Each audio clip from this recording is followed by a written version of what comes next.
নমস্কাৰ মিত্ৰসকল, YouTube channel অমৃতেশ্বৰ পুত্ৰালৈ আপোনালোকক আকৌ এবাৰ স্বাগতম জনাই আজি এটা পৰম মহত্তম বিষয়লৈ মই আপোনালোকক 2 মিনিটৰ কাৰণে লৈ যাম। মোৰ আত্মাৰ এক পৰম আকাংক্ষাৰ কথা মই আপোনালোকৰ আগত ক'ম। সেই আকাংক্ষাটো আচলতে সকলোৰে হৃদয়ত কম বেছি পৰিমাণে হয়তো থাকিব পাৰে। কাৰণ চাওক, আমাৰ জীৱনৰ অন্তিম যিটো লক্ষ্য, অন্তিম যিটো গন্তব্য মানৱ জীৱনৰ, এই অন্তিম গন্তব্যটো কিন্তু শ্মশান।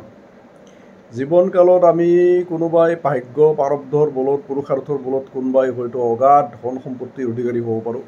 অগাধ বিষয় বৈভৱ, অগাধ নাম যশ খ্যাতি মান সন্মান প্ৰতিপত্তিৰ হয়তো গগনচুম্বী শিখৰত উঠি যাব পাৰোঁ, সমাজত হয়তো সন্মান মৰ্যাদাৰ সৰ্বোচ্চ শিখৰত উঠিব পাৰোঁ, সকলো ভোগৰ ভোগী হৈ হয়তো সমাজত পদে পদে পৰম সন্মান পাব পাৰোঁ। কিন্তু জীৱনৰ অন্তিমটো হৈছে কিন্তু শ্মশান। আমি এদিন সেই জাগাত যাবই লাগিব, যি জাগাত আনকি ভগৱান ৰামকৃষ্ণ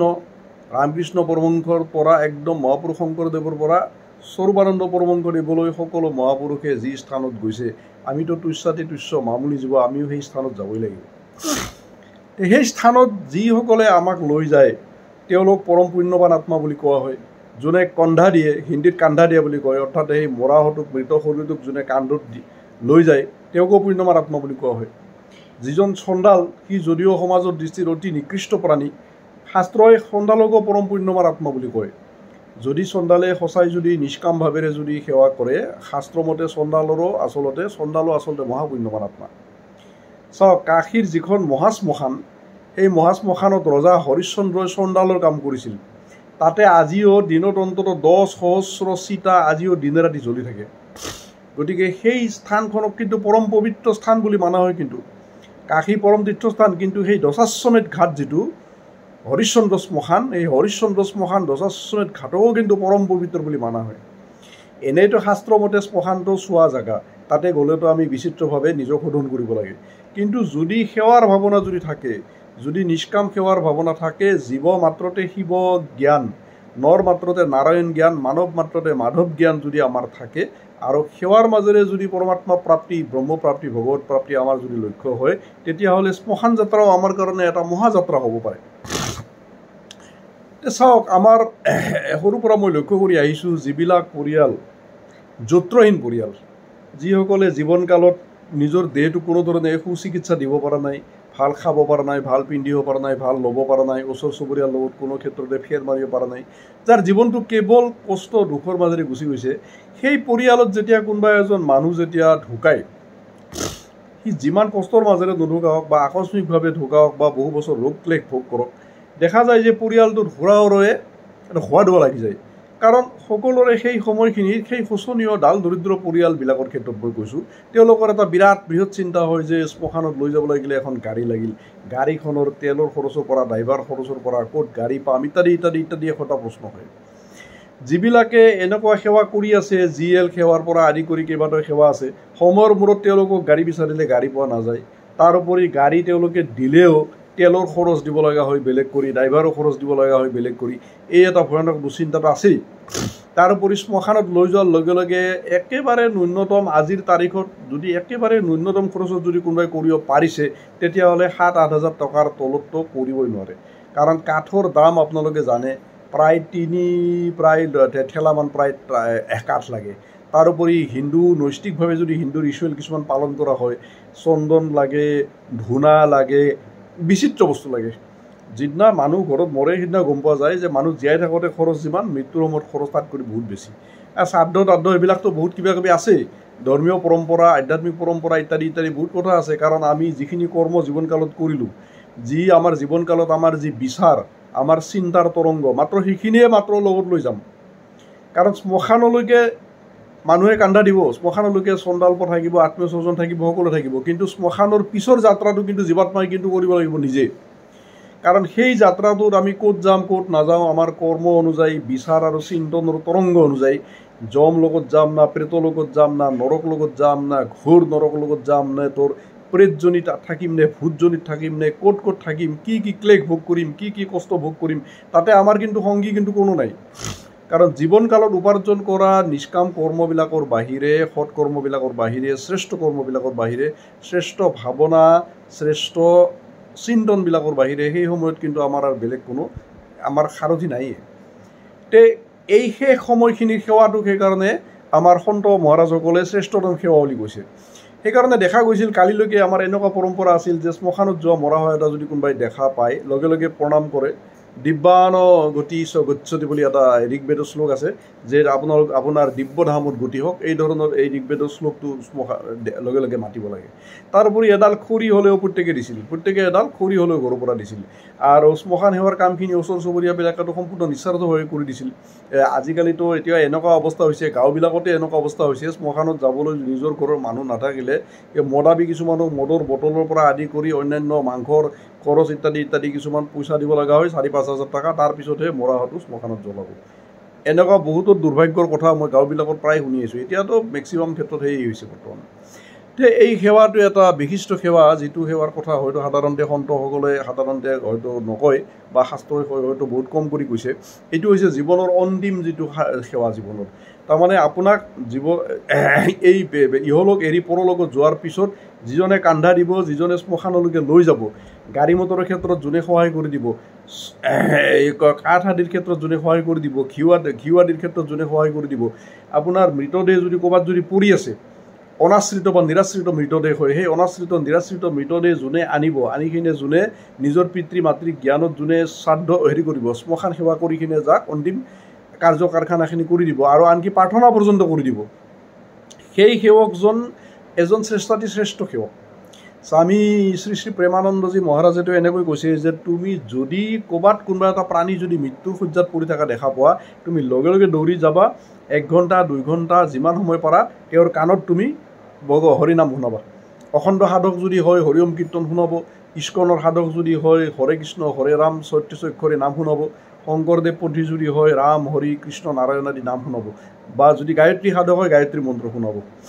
মোৰ জীৱনত এনেকুৱা পৰম দুৰ্মূল্য পৰম দুৰ্লভতম মহাৰ্ঘ অভিজ্ঞতা ঘটি গৈছে যিটো প্ৰেমানন্দজী মহাৰাজৰ মতে ইয়াত কৰি শ্ৰেষ্ঠতম সেৱা আৰু ইয়াত কৰি শ্ৰেষ্ঠতম সৌভাগ্য আচলতে নাইয়ে বুলি কৈছে যে যিটো জীৱই যাব ওলাইছে যাৰ কফ বাত পিত্ত আদি যত কণ্ঠ নিৰোধনে তোমাৰ স্মৰণ কথা প্ৰাণ প্ৰয়াণৰ সময়তো কফ বাত পিত্ত আদি যত কণ্ঠ নিৰোধনে তোমাৰ স্মৰণ কথা এইটো কথা মহাপুৰুষ মাধৱদেৱে নামঘোষাত কৈ থৈ গৈছে যে সেই সময়খিনিত কফ বাত পিত্ত সকলোৱে গলত হেঁচা মাৰি ধৰে সেই সময়ত কোনোবাই যদি ভাবে ঈশ্বৰৰ নাম স্মৰণ কৰিম বুলি কৰিব নোৱাৰে সেইকাৰণে গোটেই জীৱনটো নাম স্মৰণ নাম সাধন কৰিব দিছে গোটেই জীৱনটো মুখেৰে জিভাৰে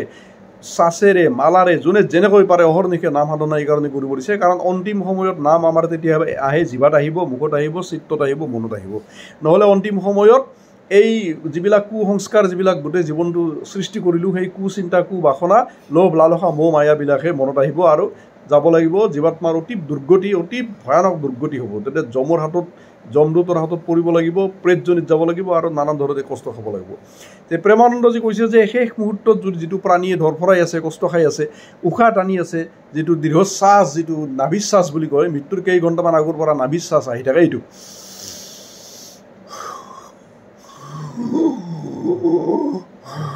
নাভিশ্বাস আহি থাকে আমি সেই মুহূৰ্তত যদি আপুনি সেই প্ৰাণীটোৰ ওচৰত গৈ সেই প্ৰাণীটো কুকুৰ হওক মেকুৰী হওক মানুহ হওক যদি নাম যদি শুনাই দিব পাৰে তেনে নাম যদি তাৰ কাণত যায় তেতিয়াহ'লে জীৱটোৰ পৰম কল্যাণ হ'ব জীৱটো অন্তত যমৰ অন্তত দুটাৰ হাতত অন্তত নপৰিব ঘৰ নৰকৰ দণ্ডৰ যাব নালাগিব সি ঊৰ্ধ্ব লোকত যাওক বা নাযাওক তাৰ উচ্চ কৰ্ম নাথাকাৰ কাৰণে ঊৰ্ধ্ব লোকত নাযাব পাৰে কিন্তু তাৰ পৰম কল্যাণ এইকাৰণে হ'ল কাৰণ নৰকৰ দণ্ডৰ যাব লগা নহ'ল তে তাৰ যেতিয়া মহাকল্যাণ হ'ল তেতিয়া সেই মহাকল্যাণৰ ফলস্বৰূপে মোৰো মহাকল্যাণ হ'ল যিহেতু তাক ঘোৰ নৰকৰ পৰা বাচাই দিলোঁ ঘোৰ প্ৰেতজনীৰ পৰা ভূতজনীৰ পৰা ঘোৰ নৰকৰ পৰা যিহেতু বাচাই দিলোঁ গতিকে সেই মহান পুণ্যৰ ফলটো উলটি 1000 গুণ আহি কিনে মোৰ একাউণ্টত জমা দি মোৰ এটা মহানতম পুণ্য হৈ গ'ল মোৰ জীৱনত যেতিয়া অন্তিম সময়ত যেতিয়া মই যেতিয়া কষ্ট খাই থাকিম সেই সময়ত তেতিয়া এই কৰ্ম যিখিনি জমা আছে এই যে অন্তিম সময়ৰ যিটো সেৱা কৰিলোঁ সেই কৰ্ম 1000 গুণ হৈ কিনে মোৰ সন্মুখত আহি কিনে থিয় দিব আৰু মোৰ অন্তিমটো তেতিয়া শুদ্ধ হ'ব তাতে মই যদি ঘোৰ নৰকত যদি যাব লগা আছে বা মৃত্যুৰ সময়ত যদি ঘোৰ নৰক যদি ভুগিব লগা আছে, ভয়ানক সংকটৰ মাজত যদি কষ্ট খাব লগা আছে, পানীত পৰি যদি মৰিব লগা আছে, জুইত জ্বলি যদি মৰিব লগা আছে বা ক'ৰবাত যদি ৰেলৰ চেপাত মৰিব লগা আছে, এই ঘোৰ সংকটপূৰ্ণ সময়তো এই কৰ্মৰ ৰূপত ভগৱান স্বয়ং মোৰ সন্মুখত আহি কিনে তেতিয়া মোক উদ্ধাৰ কৰি কিনে সহজ মৃত্যু, শান্তিপ্ৰদ, আনন্দপ্ৰদ, মধুময়, অমৃতময় মৃত্যু এটা ভগৱানে দিব। অন্তত যমৰ দুৱাৰত অন্তত যাব নালাগে, অন্তত দক্ষিণ দুৱাৰেদি অন্তত যাব নালাগে। গীতাই যাক দক্ষিণায়ন যাত্ৰা বুলি কৈছে, দক্ষিণায়ন যাত্ৰা বা শুক্লপক্ষৰ যাত্ৰা যিটো, কৃষ্ণপক্ষৰ যিটো যাত্ৰা, সেই যাত্ৰাটো অন্তত নহ'ব, উত্তৰায়ণ যাত্ৰা হ'ব আপোনাৰ। জ্যোতিৰ পথেদি, অমৃতৰ পথেদি, আলোকৰ পথেদি, শান্তি আনন্দ তৃপ্তিৰ পথেদি আপোনাৰ যাত্ৰা হ'ব। যে এই অন্তিম যাত্ৰাটো এটা বিৰাট বৃহত্তম সেৱা। যদি কোনোবাই তেনেকুৱা ধৰণে সেৱা কৰিব পাৰে, ধৰা হ'ল মৃতদেহবিলাকৰ এই দাল দৰিদ্ৰ পৰিয়ালৰ, শোচনীয় পৰিয়ালৰ মৃতদেহ নিবৰ কাৰণে গাড়ী দান কৰা, খৰি দান কৰা, তেল দান কৰা, ড্ৰাইভাৰ দান কৰা, এনেধৰণৰ যদি বা তোৰ সেই সময়ত যিখিনি চন্দালৰ যিখিনি সেৱা এইখিনি দান কৰা, বা সেই মৃত আত্মাৰ নামত উপাসনা কৰি দিয়া, মৃত আত্মাৰ নামত নাম জপ কৰি দিলোঁ, গায়ত্ৰী জপ কৰি দিলোঁ, বা আমি অখণ্ড সাধকসকলে হয়তো সময়ভেদে উপাসনা কৰি দিলোঁ, নাম প্ৰসংগ কৰি দিলোঁ, ভাগৱত পাঠ কৰি দিলোঁ, কীৰ্তন কৰি দিলোঁ, তে এইটো মানে সৰ্বোৎকৃষ্টতম সেৱা বুলি আমাক প্ৰেমানন্দজী মহাৰাজ আৰু অন্যান্য সন্তসকলে আমাক কৈছে। তে সন্তসকল, মোৰ আত্মাৰ এটা পৰম আকাংক্ষাৰ কথা মই কওঁ যে মই নিজে যিহেতু বৃন্দাবন বৃদ্ধাশ্ৰমৰ লগত জড়িত, তাৰ উপৰি অন্য এক যাত্ৰা বোলা আমাৰ যিটো প্ৰসিদ্ধ সেৱাভাৱী অনুষ্ঠান আছে সঞ্চালক লোহিত নাথ উভয়ৰে, তাৰে আমি আলোচনা কৰি আছোঁ আজি বহু বছৰৰ পৰা যে আমাৰ এটা অদম্য ইচ্ছা আছে, আপোনালোকৰ যদি সেৱা সহযোগ হয় তেনেহ'লে অন্তিম যাত্ৰা নামৰ এটা অনুষ্ঠান আমি আৰম্ভ কৰিব বিচাৰোঁ। অন্তিম যাত্ৰা নামৰ অনুষ্ঠানত যিখন গাড়ী থাকিব, সেই গাড়ীখনো আপোনালোকৰ দান বৰঙণিৰে হ'ব। যোনে দিব বিচাৰে, যোনে যেনেকৈ সহযোগ কৰিব বিচাৰে, সেই গাড়ীৰ ড্ৰাইভাৰৰ খৰচৰ পৰা, কাঠৰ খৰচৰ পৰা, ঘিউৰ খৰচৰ পৰা, চন্দালৰ খৰচৰ পৰা আৰু শ্মশান যাত্ৰাৰ সকলো খৰচৰ পৰা, সকলো আপোনালোকৰ সেৱা সহযোগৰ পৰাই সকলো হ'ব। তাতে হয়তো মোৰ এটা বিশিষ্ট ভূমিকা হয়তো থাকিব, বা আমাৰ সঞ্চালকৰ হয়তো বিশিষ্ট ভূমিকা থাকিব, সেইটো এটা বেলেগ কথা। কোনোবাই হয়তো গাড়ীখন হয়তো দি দিব পাৰে, একো ডাঙৰ কথা নহয়। কোনোবাই হয়তো বেলেগ ধৰণে সহায় কৰিব পাৰে, কোনোবাই হয়তো কীৰ্তন কৰি দিব পাৰে, কোনোবাই হয়তো ভাগৱত পাঠ কৰি দিব পাৰে, কোনোবাই হয়তো মৃতদেহৰ ভস্ম লৈ কিনে গংগাত হয়তো প্ৰয়াগত লগাই দিব পাৰে। এইটো এটা পৰম দুৰ্লভতম সেৱা। যোনে যিভাৱে সেৱা কৰে, আমি সহযোগ আমি গ্ৰহণ কৰিম। তেওঁলোকৰ হৈ ভগৱানক আমি প্ৰাৰ্থনা কৰিম, আৰু তেওঁলোকে কৰ্মৰ বিধানমতেতো তেওঁলোকেতো মহান্তম পুণ্যৰ অধিকাৰী হ'বই। ভগৱত প্ৰসাদ, দেৱ দেৱীসকলৰ প্ৰসাদ, সন্ত প্ৰসাদ তেওঁলোকে লাভ কৰিবই। আৰু যিটো জীৱাত্মাক তেওঁলোকে সেৱা কৰিলে সেই অন্তিম সময়ত গাড়ীৰ দ্বাৰা, চন্দালৰ দ্বাৰা, ঘিউৰ দ্বাৰা, কাঠৰ দ্বাৰা বিচিত্ৰভাৱে, সেই জীৱাত্মাৰ যিহেতু কল্যাণ হ'ল যিহেতু, গতিকে সেই জীৱাত্মাৰতো অশেষ অজস্ৰ আশীৰ্বাদটো আপুনি পাবই। আপোনালোকৰ গোটেই পৰিয়ালটোৱে পাব, আপোনাৰ বংশান্তৰে পাব। আপোনাৰ তলৰ 21 পুৰুষে, তলৰ 7 পুৰুষ, ওপৰৰ 14 পুৰুষে, 21 পুৰুষে সেই পৰম কল্যাণৰ অধিকাৰী হ'ব পাৰিব। আপোনালোকৰ জীৱনত আৰু বৃহত্তম যজ্ঞ হয়তো নকৰিব পাৰে, বা বৃহত্তম দান দক্ষিণা হয়তো জীৱনত যদি নকৰেও, এই অন্তিম সেৱাত যদি আপোনালোকে সহযোগ কৰে, মই ভাবোঁ যে জীৱনৰ সকলো নিষ্কাম সেৱাৰ ফল, সকলো সৎকৰ্মৰ ফল, সকলো শ্ৰেষ্ঠ কৰ্মৰ ফল আপোনালোকে নিশ্চয় পাব। আমাৰ এই অনুষ্ঠানটো আমি চিন্তা কৰি আছোঁ আমি কেতিয়ালৈকে আৰম্ভ কৰিব পাৰোঁ। আপোনালোক সকলোৰে সেৱা সহযোগৰ মাজেৰেহে আমি অন্তিম যাত্ৰাক আমি এটা শাশ্বত জ্যোতিৰ্ময় এটা তড়িৎ বৈদ্যুতিক আমি ৰূপ এটা দিব পাৰিম, আৰু দ্ৰুত বেগত আমি হয়তো ভৱিষ্যতলৈকে আগবাঢ়িব পাৰিম। সকলোৰে লাইক বিচাৰিলোঁ, সকলোৰে সহযোগ বিচাৰিলোঁ, সকলোৰে ভিডিঅ' কমেণ্টছ বিচাৰিলোঁ, আৰু শ্বেয়াৰ বিচাৰিলোঁ। আৰু যিসকল মোৰ চেনেলত নতুন, তেওঁলোকে মোৰ চেনেল ছাবস্ক্ৰাইব কৰি লাল বটন টিপি অল অপশ্যন লোৱাটো বিচাৰিছোঁ। ধন্যবাদ।